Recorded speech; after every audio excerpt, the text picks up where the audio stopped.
Chers amis, frères et sœurs, bonjour. J'espère que vous allez tous bien. Commençons, si vous le voulez bien, par un instant de recueillement. Si vous faites partie des chanceux qui n'ont pas de soucis particuliers, alors louez le Seigneur avec reconnaissance. Et si vous avez du souci, louez le Seigneur avec confiance. Il nous soutient, il nous relie, il nous parle, il nous anime, parce qu'il nous aime. Loué soit Dieu, notre Père. Amen.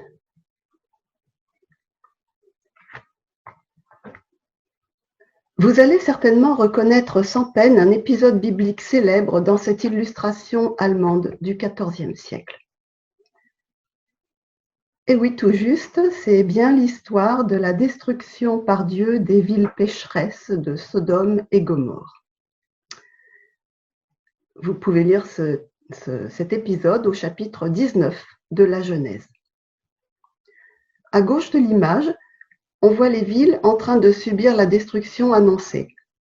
L'une est renversée sur elle-même, tandis que l'autre est dévorée par les flammes rouges du feu du ciel, en même temps que son mauvais habitant, l'ignoble sodomite, qui voulait porter atteinte aux hôtes de Lot, neveu d'Abraham. Je vous passe les détails. À droite, Lot et sa famille s'éloignent de ces lieux maudits sous la protection de l'ange qui leur indique la direction vers leur salut. En bas et au centre de l'image, vous reconnaissez la femme de Lot, transformée en statue de sel pour avoir regardé en arrière contre la mise en garde qui leur avait été faite. Lot jette un dernier regard à sa femme qui, figée sur sa colonne, n'est plus là pour personne. Pathétique notation de l'artiste. Mon attention fut attirée par un autre de ces détails pleins de fantaisie dont fourmillent les enluminures médiévales et qui sont les petites touches personnelles dont leurs auteurs aimaient à parsemer discrètement leurs œuvres de commande.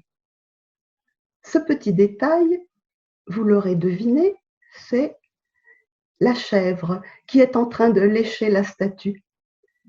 Ne cherchez pas la chèvre dans le récit biblique. Elle était tellement inattendue, cette chèvre, qu'elle m'a fait réfléchir. Qu'en diriez-vous ? Vous avez tout votre temps, j'y reviendrai un peu plus tard.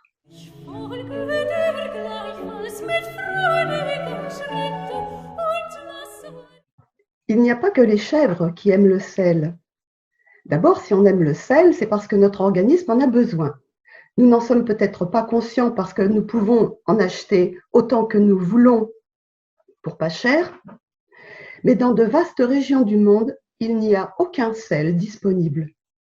Les ethnologues ont relevé les efforts considérables que devaient faire certaines populations, notamment amazoniennes, pour s'en procurer des doses infinitésimales, mais indispensables.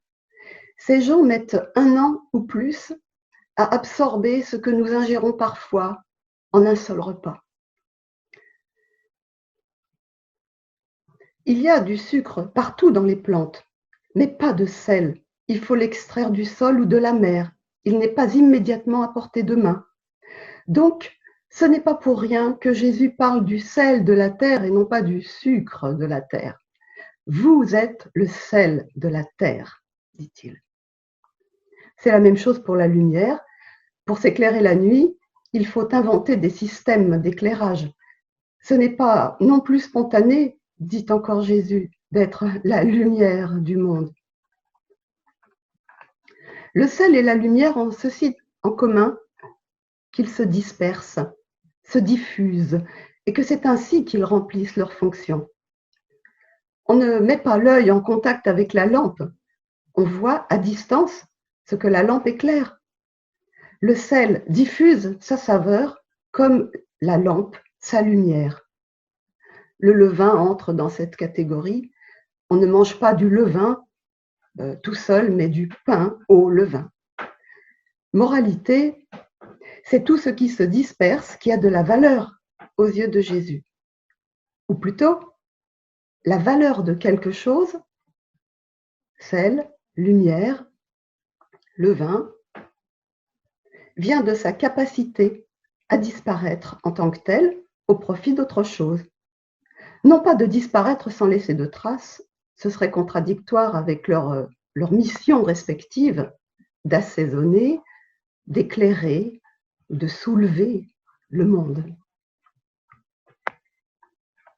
C'est là que j'en reviens à la chèvre et à la statue de sel. Je ne sais pas ce que vous en aurez pensé, je vous livre mes conclusions. La statue de sel est l'inverse du sel tel que l'entend Jésus, et d'ailleurs tel que l'expérience nous le fait connaître. Si le sel n'est qu'un bloc, il a beau être monumental, comme une statue, il ne sert vraiment à rien de substantiel. Il est juste bon à être léché par les braves chèvres qui, comme vous le savez, broutent tout ce qui est comestible sans voir plus loin. Notre enlumineur médiéval n'était-il pas un fin et malicieux exégète? La femme de Lot est belle. Regardez-la, elle a une très jolie statue, elle fait une très jolie statue. Seulement, elle est figée à jamais. C'est malheureux à dire, mais elle est morte. Elle aurait pu répandre le sel vital de la sagesse de Dieu dans le pain, le monde. Sujet à la corruption, à l'image de Sodome et Gomorrhe. Qui avait-il donc à regretter, à sauver dans ces foyers de corruption pour qu'elle regarde en arrière, au lieu de suivre le doigt salvateur de l'ange? Profonde et immense question. Hélas, on interprète trop souvent comme une sanction divine ce qui n'est en réalité qu'une figuration de son cœur stérile. Le récit dit seulement « elle regarda en arrière et devint une statue de sel », comprenant qu'elle était déjà pétrifiée en son cœur. Le récit souligne le moment où elle se trahit, quand elle regarde en arrière, et il rend visible ce qu'elle est au-dedans, une statue de ce sel qui ne se dispensera jamais. L'inverse du disciple, en somme. Il nous semble tenir ici le fil de la pensée de Jésus, méditant cette histoire pour aboutir à sa magnifique exclamation qui nous étreint le cœur. Vous êtes le sel de la terre. L'Écriture nous dit ici que ce qui est bénéfique est invisible, intangible. On ne peut pas plus prendre la lumière dans ses mains qu'isoler du pain, le sel et le levain qui lui ont donné sa saveur et sa texture magnifique. Ce qui est bénéfique est intangible et au premier chef, c'est Dieu lui-même.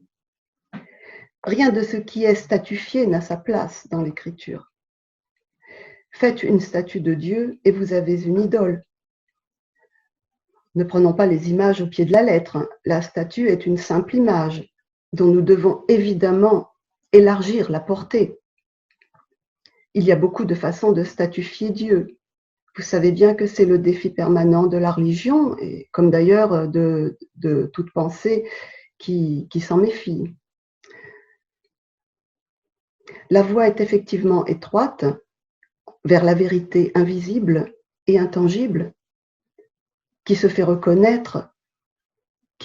reconnaître par aucun des signes de reconnaissance que le monde met en exergue comme signe de sa valeur. C'est pourquoi Jésus, le sel et la lumière par excellence, fut si mal accueilli par les siens. Mais rien ni personne n'a pu empêcher le dessein de Dieu de se réaliser par lui. Il l'a ressuscité. Néanmoins, si jamais il vous venait, enfin, s'il nous venait, ou quand il nous vient un doute sur l'efficacité de tous nos efforts, écoutons plutôt la voix de Jésus-Christ, notre Seigneur, qui nous exalte dans notre modestie de grain de sel et de fragiles flambeaux à l'œuvre dans l'immensité des terres habitées pour hâter l'avènement du royaume de Dieu.